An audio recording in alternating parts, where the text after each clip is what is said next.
Bonjour à tous, je me réjouis de vous retrouver dans le podcast de la Voix de la Vente. Ce podcast qui va vous donner envie de mieux vendre en moins de 5 minutes.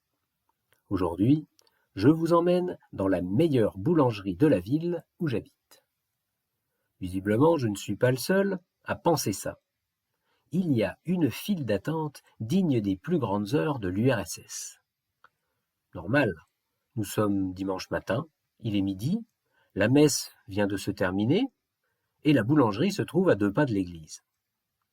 La porte est largement ouverte, une bonne odeur de pain s'en échappe. Je vous laisse imaginer la scène.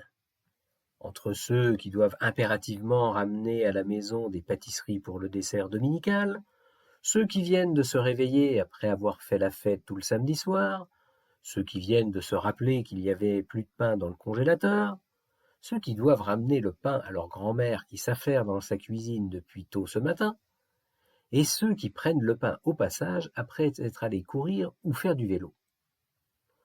Combien de personnes pensez-vous qu'il y a sur le trottoir devant cette boulangerie, à cette heure-là, en cette journée d'hiver, où le thermomètre affiche une température largement en dessous de 0? Je ne vous parle même pas de la bise bien glaciale qui vient rappeler que l'été n'est plus qu'un vague souvenir, et depuis longtemps. Un grand nombre. Tout au moins, un nombre suffisamment grand pour que la file d'attente s'étende sur une bonne trentaine de mètres. Eh bien, devinez ce qu'une des serveuses a décidé de faire pile poil à cette heure précise. Sous les yeux du boulanger, qui comprend aussi bien le commercial que je maîtrise la conduite d'une Formule 1, devinez ce qui lui semble être la priorité numéro 1 à ce moment précis où tous les clients se gèlent dehors en attendant leur tour. Elle a décidé de ranger dans les rayons toutes les baguettes qui se trouvent dans un panier à ses pieds et de remettre de l'ordre dans les pâtisseries. Vous allez me dire, c'est normal, elle ne veut pas se faire déborder.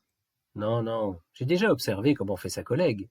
Elle sert directement les baguettes à partir du panier, puisqu'elles y sont rangées verticalement, donc pratique à prendre. Et puis les pâtisseries, elles s'en occupent quand le coup de feu est passé, ce qui semble assez logique. J'ai chronométré. Tout ce travail a duré un bon quart d'heure. Un bon quart d'heure pendant lesquels une seule serveuse servait. D'où la file d'attente gigantesque. Alors, devinez ce qui s'est passé. Rien. Tout le monde a sagement attendu son tour, et ni la serveuse qui servait et encaissait l'argent, ni le boulanger qui regardait la scène d'un coin de l'œil depuis l'endroit où il confectionnait ses baguettes, n'ont bronché. Voilà ce que j'appelle considérer le client comme la dernière de ses priorités. Alors vous allez me dire, pourquoi est-ce que tu continues à aller dans cette boulangerie? Eh bien, je n'y vais plus. Ou tout au moins, pas ce jour-là, à cette heure-là. La qualité de son pain ne suffit plus à mes yeux pour me faire subir ce genre d'expérience. Alors maintenant, à vous de jouer. Je vous laisse prendre un papier, un crayon. Faites un tableau à 2 colonnes.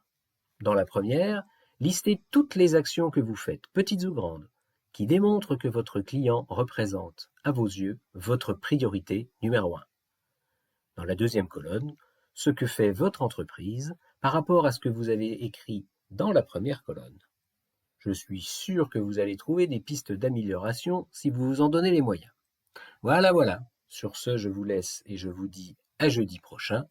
À bon entendeur. Salut!